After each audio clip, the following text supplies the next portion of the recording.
قرآن مجید میں سورۃ مزمل کی آیت 17 میں اللہ تعالیٰ ارشاد فرماتا ہے، اگر تم کفر کرتے رہو تو اس دن کے عذاب سے کیسے بچو گے جس دن بچوں کو بوڑھا کر دیا جائے گا۔ دوستو، ابھی پچھلے ماہ کی بات ہے کہ جب انڈیا کے ایک گاؤں میں ایسے بچے کی پیدائش ہوئی جو ابھی 3 ماہ کا ہی ہوا تھا کہ اس کے چہرے پر جھریاں ظاہر ہونا شروع ہو گئیں اور اس کی جلد بھی ڈھلکنے لگی۔ ہر آنے والے دن کے ساتھ یہ ننھا بچہ تیزی کے ساتھ بڑھاپے کی جانب بڑھنے لگا۔ نہ صرف یہ کہ اپنے چہرے اور جلد سے یہ ایک معمر شخص نظر آنے لگا، بلکہ بوڑھے افراد کی طرح اس کے اعضاء کمزور پڑنے لگے اور جوڑوں میں درد بھی ہونے لگا۔ 4 سال کی عمر کو پہنچنے تک وہ بالکل کسی 120 سالہ بوڑھے جیسا نظر آنے لگا، اور یوں جو بات قرآن مجید نے 1400 سال پہلے فرمائی وہ آج پوری ہو رہی ہے۔ صرف انڈیا ہی نہیں، بشمول پاکستان بہت سے ایسے ممالک ہیں جہاں چند عرصے سے بچے بوڑھے اور انتہائی کمزور پیدا ہو رہے ہیں۔ اس کے علاوہ قیامت کی دوسری بڑی نشانی جو پوری ہو رہی ہے وہ یہ ہے کہ حضرت ابو ہریرہ رضی اللہ تعالیٰ عنہ سے روایت ہے کہ رسول اللہ صلی اللہ علیہ وآلہ وسلم نے فرمایا، قیامت قائم نہ ہوگی یہاں تک کہ مسلمان یہودیوں سے جنگ کریں اور مسلمان انہیں قتل کر دیں۔ یہودی پتھر یا درخت کے پیچھے چھپیں گے تو پتھر یا درخت کہے گا کہ اے مسلمان، اے عبداللہ یعنی اللہ کے بندے، یہ یہودی میرے پیچھے ہیں، آؤ اور اسے قتل کر دو، سوائے درخت غرقد کے کیونکہ وہ یہودیوں کے درختوں میں سے ہے۔ نالج فیکٹری کے دوستوں، غرقد درخت کو انگریزی میں بوسترون کہتے ہیں اور یونانی میں لیسیم کے نام سے جانا جاتا ہے۔ اس درخت کی اونچائی 4 سے لے کر 6 فٹ تک ہوتی ہے، اور آج یہودیوں نے اپنی حفاظت کی خاطر اس درخت کو لگانے کی مہم پوری دنیا میں شروع کر رکھی ہے۔ اس مہم میں ہر کوئی بڑھ چڑھ کر حصہ لے رہا ہے اور ایک اندازے کے مطابق 3 کروڑ سے زائد درختوں کی کاشت ہو چکی ہے اور مزید لگائے جا رہے ہیں۔ یہودیوں نے غرقد کو اپنا پاسبان شجر قرار دے رکھا ہے اور اب یہ ان کا قومی درخت ہے۔ اللہ کے رسول صلی اللہ علیہ وآلہ وسلم نے قیامت کی نشانیاں بیان کرتے ہوئے فرمایا، اونٹوں اور بکریوں کے چرواہے جو برہنہ بدن اور ننگے پاؤں ہوں گے وہ ایک دوسرے سے مقابلہ کرتے ہوئے لمبی لمبی عمارتیں بنوائیں گے اور فخر کریں گے۔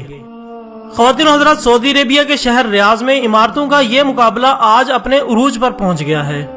دبئی میں برج خلیفہ کی عمارت دنیا کی سب سے اونچی عمارت بنی تو ساتھ ہی شہزادہ ولید بن طلال نے جدہ میں اس سے بھی بڑی عمارت بنانے کا اعلان کر دیا، جو دھڑا دھڑ بنتی چلی جا رہی ہے، اور آج عرب کی عمارتیں سارے جہان سے اونچی ہو چکی ہیں۔ عرض کرنے کا مقصد صرف یہ ہے کہ میرے پیارے نبی حضرت محمد صلی اللہ علیہ وآلہ وسلم نے جو فرمایا وہ پورا ہو چکا ہے، اور پیشگوئی پوری ہو کر اپنے نقطہ کمال کو پہنچ چکی ہے۔ اس کے ساتھ ساتھ عرب کا سب سے زیادہ تیل خریدنے والے امریکہ نے صدام کو ختم کر کے تیل کی دولت سے سیراب ملک عراق کے کنووں پر قبضہ جما لیا ہے اور ان کنووں سے لاکھوں بیرل مفت وصول کر رہا ہے۔ آج تیل کی گرتی مانگ نے تیل کی قیمتوں کو نچلی سطح پر پہنچا دیا ہے، جس سے عرب ممالک کا سنہرا دور خاتمے کے قریب ہے۔ دوستو، سوال یہ پیدا ہوتا ہے کہ اس زوال کے بعد کیا ہوگا؟ اللہ کے رسول صلی اللہ علیہ وآلہ وسلم کی ایک حدیث ہے کہ قیامت سے پہلے سرزمین عرب دوبارہ سرسبز ہو جائے گی۔ ناظرین اکرام، سعودی عربیہ اور امارات میں بارشیں شروع ہو چکی ہیں، مکہ اور جدہ میں سیلاب آ چکے ہیں۔ عرب کی سرزمین جسے پہلے ہی جدید ٹیکنالوجی کے استعمال سے سرسبز بنانے کی کوششیں کی جا رہی ہیں، وہ قدرتی موسم کی وجہ سے بھی سرسبز بننے جا رہی ہے۔